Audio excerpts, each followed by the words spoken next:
I see it, there's two types of people.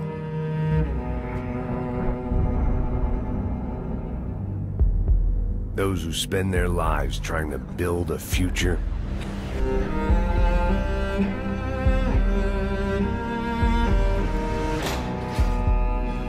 and those who spend their lives trying to rebuild the past.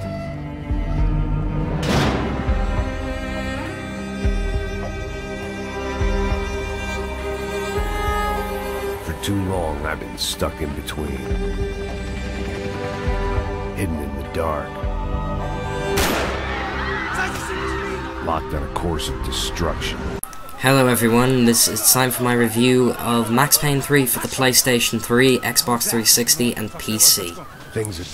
The story of Max Payne 3 is, after the events of Max Payne 1 and 2, Max is now washed up.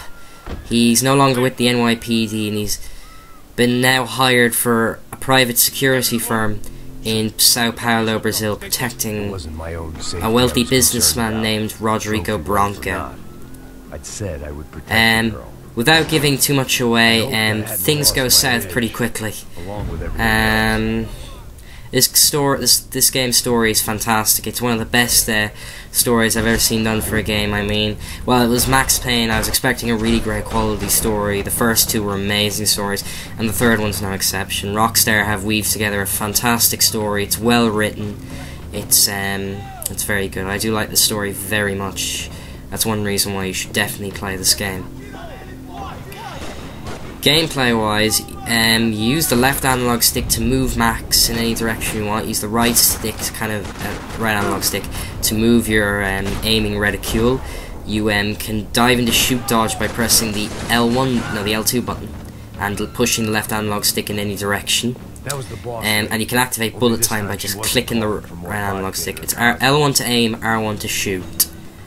The bullet time has been slightly revamped. It's a lot better because there's kind of a new thing called bullet cam, where if you kill the last enemy you get like a little kind of bullet coming out. You get to slow it down and you can keep firing after it. It's quite gruesome. This game is very graphic, by the way, not for the faint of heart, but yeah, it's quite gruesome to see. It's, wow. The game, but not only do you go around shooting people, you have to also view your surroundings and go looking for clues and parts for golden guns, you know, so you can get the golden version of that gun. So yeah, so the gameplay is good. I mean, if it ain't broke, don't fix it, that's what they say.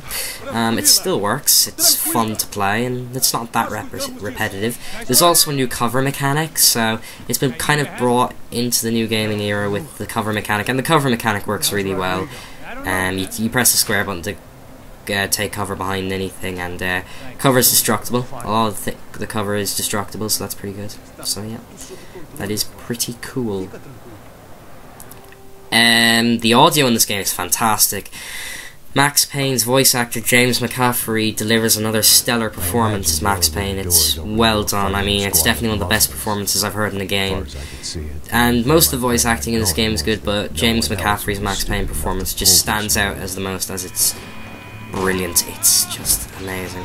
The music in this game is very good too. Not only do they have the theme, but they've got some really good music in there that is worth getting the official soundtrack for. Max Payne games always have really decent soundtrack, and this game is no exception. The soundtrack in this game is just brilliant, and definitely worth searching out the official soundtrack for it. Definitely.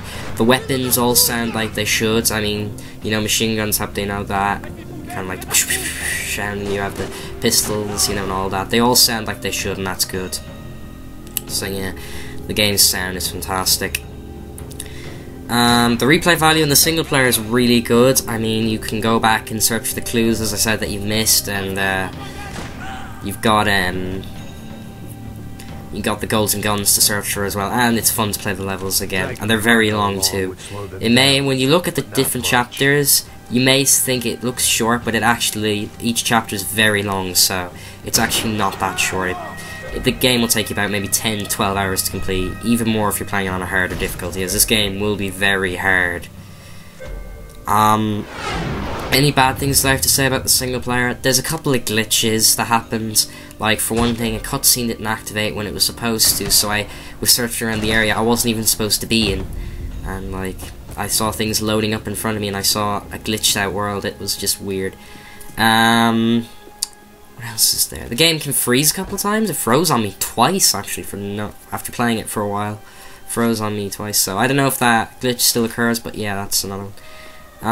You die a lot in this game. It's very hard. You will die a lot, so that can be quite frustrating as the checkpoints aren't that great.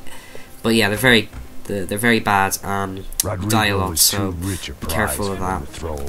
Now I want to jump straight into multiplayer.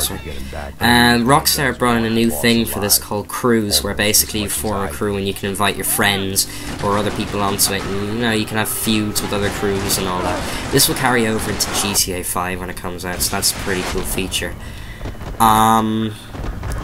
There's also some new things in this multiplayer that I've never seen done. There's a vendetta, so like if you keep getting killed by a guy, you can press the square button after you've been killed by him, or if you killed him, he can press the square button and he'll set a vendetta against you. You'll see it on your screen, and he'll see it on his screen when you do.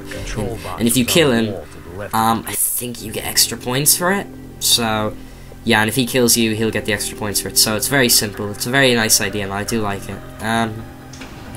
My favourite mode, though, in the whole multiplayer is the Gang Wars. It's a nice way of weaving storyline into a multiplayer mode, and the outcome, the next round can be different depending on the outcome of the previous round. So and at the end, all the scores of the previous rounds will be counted up for the final round, and winner takes all basically on that one. So yeah, that's pretty good. Painkiller is not bad too, where you can you basically have to kill guys who are Max Payne and his partner Raul Pastos, who have like really strong guns and those painkillers, and when you kill them, you become them. You assume their identity, so that's pretty cool. You get all your regular modes too, like Team Deathmatch, Deathmatch, and there's a Rookie Team Deathmatch and Rookie Deathmatch when you're starting out, so that's pretty helpful. Large Team Deathmatch, Large Deathmatch, so you get all that. You can customize your avatars and your loadouts and all that, and you have bursts like bullet time and all that, and you can upgrade them as you go. So yeah, and there's like a cash system so you can buy your weapons, and so yeah, the multiplayer is great and it's worth coming back to. It's fun, and there is DLC promised for the multiplayer, so that's another reason to come back. There's going to be plenty of DLC, so yeah.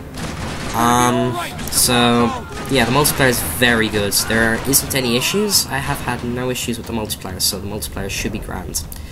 So yeah.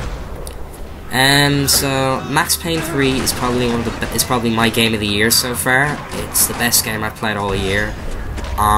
So I give it 10 out of 10. It is easily the best game I've played this year.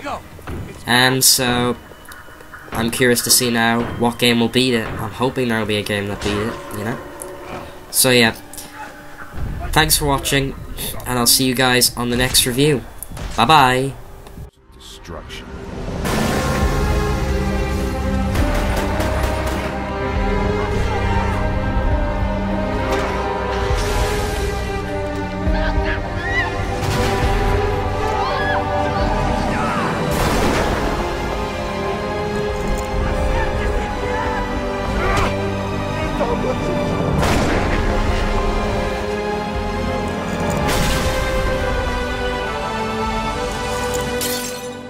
Time moves forward, and nothing changes.